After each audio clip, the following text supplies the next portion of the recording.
5분의 패널을 모셨고요.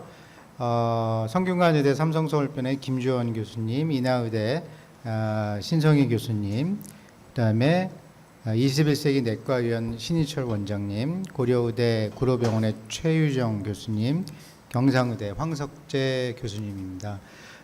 플로어에서 질문이 좀 올라와 있는데요. 이 질문, 패널 선생님들은 이 질문에 대해서 제가 여쭤보면 이렇게 대답하고 코멘트 하시는 게 나을 것 같습니다. 연재분한테 질문하는 게 아니라. 황석재 교수님, 올라온 질문이 선생님들이 이제 가끔 바이오마커 체크하는데 신부전이 의심되는데 BMP는 정상이고 CK, CKMB. 근데 트로포닌만 약간 이렇게 증가되어 있는 경우에는 어떤 질환을 의심해야 되나라고 질문을 주셨는데 거기에 대해서 코멘트 좀 해주시죠. 예, 트로포닌이 마이오카디움의 데미지를 나타내는 마커고요. 사실은 우리가 이제 심근경색 진단할 때 쓰는 마커지만 이 신부전에서도 아주 마이너하게 그런 마이오카디알 인저리, 특히 해프레프에서는 계속 진행되는 경우가 있기 때문에 양성으로 나오고 실제 그게 나쁜 예후랑 관련되어 있다는 보고들이 있습니다. 그래서 근데 사실은 이제 트로포닌이 MI 이런 신부전 때뿐만 아니라 기타 여러 가지 소견으로 올라갈 수 있는데 특히 이 개원하신 분이 아니고 우리 이제 그런 병원급으로 응급실에 온 환자 중에서 트라우마라든지 또는 sepsis 이런 인펙션에 의해서도 올라가는 소견이 있어서 환자 임상 양상에 따라서 좀 판단을 해야 될 것 같습니다. 그래서 신부전이 있을 때도 코로너리가 정상이어도 심근 자체의 손상 때문에 마이너하게 올라가는 상황이 있어서 신부전이 의심될 때 포지티브 나온다면 의심을 해봐야 될 것 같고 기타 환자의 감염이라든지 다른 원인이 있는지도 같이 고려를 해야 될 것 같습니다. 여러 가지 원인 때문에 증가할 수도 있고 크로닉 또 마이오카다이티스 때문에 트랜전트하게 또 트로포닌티가 올라갈 수도 있고 또 아주 레어한 경우긴 하지만은 카디악 아밀로이도시스 같은 경우에도 트로포닌티가 또 올라갈 수도 있고 여러 가지 그런 상황이 있을 수 있을 것 같습니다. 신성희 교수님, M모드는 정상이냐 심슨에서 약간 L 펑션이 감소되어 있으면 어떤 걸 더 골라야 할까요? 라고 하셨는데 거기에 대해서 한번 코멘트 좀 해주시죠. 네, 선생님. 에코를 하시면 원칙적으로 이론적으로는 M모드보다 아까 말씀 주셨듯이 볼륨 오르젠 EF가 더 정확하기 때문에 만일에 잘 쟀다면 EF가 더 맞다고 생각하시면 됩니다. 근데 이제 메저해 보시면 늘 느끼겠지만 메저먼트 베리어빌리티 그리고 내가 진짜 이 M모드를 동그랗게 잡아서 그 선을 앞에 선부터 앞에 선까지 재었는지 그리고 볼륨도 제대로 2챔버와 4챔버를 잘 잡아서 엔도카디움 보더를 어떻게 그렸는지에 따라서 상당히 베리어빌리티가 있기 때문에 단순히 수치만을 보실 것보다는 내가 눈으로 보고 있는 2D와 이런 M모드에 제대로 잘려져 있는지 그리고 볼륨이 제대로 마이오카디움이 잘 딜리네이션이 됐는지 그리고 추가적으로 만일에 하나 더 권유드린다면 LBOT 플로우 가셔서 롱엑시스에서 펄스 웨이브 도플러 하면은 TBI 보이거든요. 그런 것들이 17, 18 정도가 올라가는지 이런 것들을 같이 종합하면은 좀 더 좋은 앤서를 얻지 않으실까 생각합니다. 진짜 저도 에코 했었지만은 이 인터 옵저버 베리에이션, 인트라 옵저버 베리에이션이 있기 때문에 어떻게 잘 측정하느냐가 또 일단 기본이 돼야 될 것 같습니다. 최유정 교수님, 혹시 박출률 보존 신부전도 박출률 저하 신부전과 같이 약제에 잘 반응하는지라고 질문을 주셨는데 아시는 바와 같이 하프라이프 환자에서는 사망률을 획기적으로 감소시키는 약제가 이제 프루븐되어 있는데 하프페프 신부전 환자에서 여러 가지 아직까지는 가이드라인에서 클래스 1으로 레코멘드되어 있는 약제가 없기 때문에 이런 질문을 하셨는데 약간 최근에 여러 가지 하프페프를 대상으로 한 임상 연구가 좀 릴리스 되면서 약간 좀 하프페프에 대한 희망적인 치료 약제에 대해서 우리가 좀 관심을 갖게 되는데 거기에 대해서 잠깐 말씀을 해주시면 도움이 될 것 같습니다. 네, 안녕하세요. 고려의대 최유정입니다. 우선 말씀 주신 것처럼 이제 심박 출량이 감소된 환자들한테서는 저희가 클래스 1으로 레커멘데이션 하는 약제가 잘 정립이 되어 있는데요. 사실 보정률 그러니까 박충률이 보존된 신부전 환자는 원인이 워낙에 다양하고 실제로 카디악 오리진이 아닌 경우나 이제 다른 감별이 필요한 경우가 많아서 약제 이펙트를 이제 드라마틱하게 보지 못하는 경우가 많습니다. 그래서 지금까지는 심텀 컨트롤로 되게 다이유레틱스를 시작으로 했던 치료가 근간이 되었고, 아까 말씀 주신 것처럼 최근에는 이제 SGLT2 이니비터나 아니와 같은 이제 신약들이 이런 이제 박출류 보존 신부전 환자들한테서도 조금 긍정적인 데이터를 보이고 있어서 아직까지 가이드라인에서 이제 제시하고 있는 약제는 없지만 이제 미래에는 조금 더 희망적인 약제로 고려해 볼 수 있지 않을까 고려되는 중입니다. 최근에 그 SGLT2 이니비터라고 당뇨약으로 개발된 그런 약제가 최근에 하프페프 환자를 대상으로 하는 큰 임상 연구에서 아주 획기적으로 카디오바스쿨라 데스하고 하프펠리어에 의한 입원율을 감소시킴으로 해서 저희 가이드라인에서는 보시게 되면은 SGLT2 이니비터 특히 다파하고 엠파를 클래스 1으로 레코멘드 되어 있고요.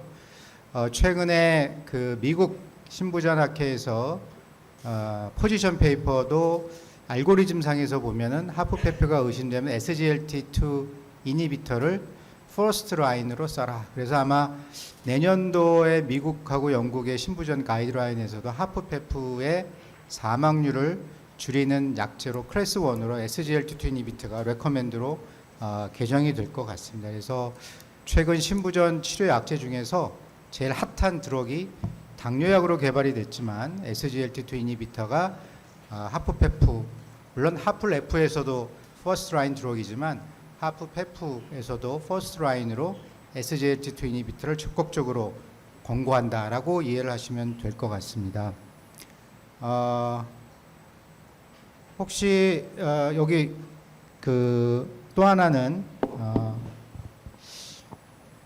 선생님 우리 저기 김주원 선생님 오셨는데 김주원 선생님 부정맥이시긴 하지만 뭐 이게 제너럴 질문이기 때문에 아마 답변을 해주실 수 있을 것 같은데 폐청진 시 천명음이 들리는 카디악 아스마인 경우를 가끔 볼 수 있습니다.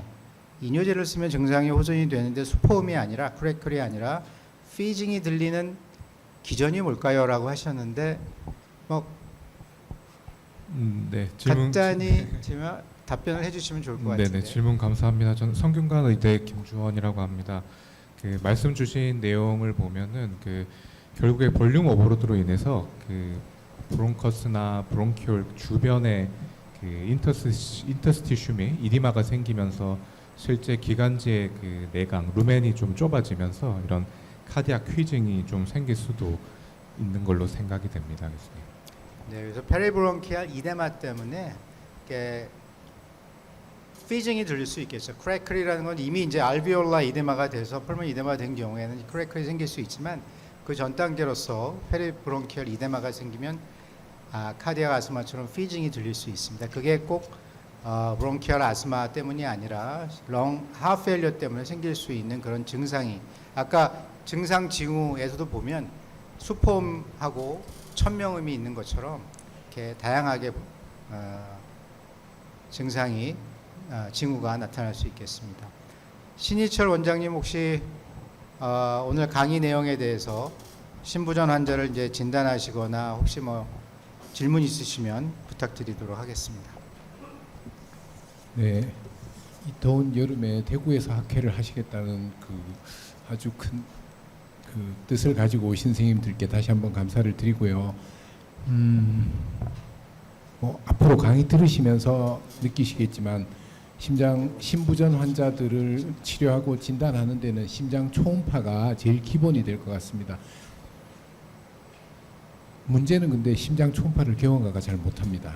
그게 제일 딜레마인 것 같습니다. 전공의 선생님들도 마찬가지일 것 같고 강의를 들으면서 느낀 점은 교수님들께서 조금 전공이나 개원가의 심장 초음파를 그러니까 인증일을 딴다 안 딴다의 문제가 아니고 진단에 사용이 될 수 있을 만큼 좀 실전에 적용할 수 있을 만큼 수준을 높일 수 있는 방법이 뭐 없을까 아마 그런 고민이 좀 필요할 것 같습니다. 여기 와 계시는 개원가 원장님들 대부분이 강의는 재밌는데 또 심장 초음파 이야기네 이거 모르면 더 이야기가 안 되겠네 이런 절망감을 많이 느끼실 것 같습니다. 그래서 다음 아젠다 하실 때는 좀 심장 초음파를 실제로 쓸 수 있는 방법을 좀 많이 고민을 좀 부탁드리겠습니다. 너무 네. 어려운 질문을 부탁을 드려서 네. 죄송합니다. 알겠습니다. 최성철 원장님이 질문 대답해 주시면서 클로징 리마크 부탁드리겠습니다.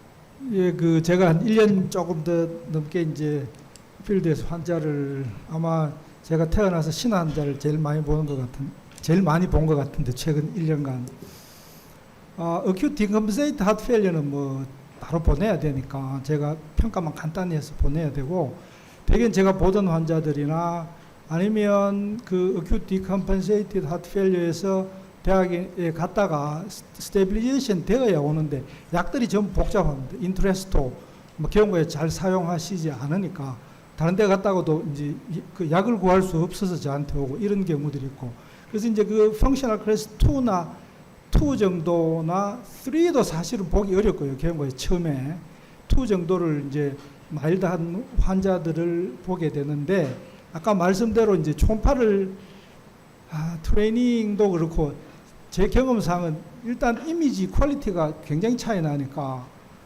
장비에 따른 차이가 굉장히 납니다. 그래서 이제 개인적으로는 조금 더 고가의 장비를 사서 하시면 훨씬 좋을 거다 그렇게 말씀을 드리는데 그게 2배, 3배 하니까 그렇게 할 수는 없고 참 그 딜레마고 지금은 이제 뭐 수가도 괜찮고 하니까 비교적 괜찮은데 계속 이럴 건지 그것도 걱정이 되는데 일단은 클리니컬 임프레션을 가지면 때에 따라서는 뭐 테라피우틱 다이그노시스로 조금씩 약을 다이레틱스를 써보면서 보면 되는데 그 아주 복잡한 약들은 가지고 계시질 않기 때문에 사용할 수 없고 사실 경험가에서 하트 페일리어 치료하기가 그렇게 간단하지는 않은 것 같은 그런 생각이 듭니다. 일반적으로. 그래서 이제 이런 교육을 많이 하시고 해가지고 경험가들에서 이제 많이 볼 수 있으면 좋은데 그게 그렇게 쉽지는 않을 것 같아서 걱정입니다, 회장님.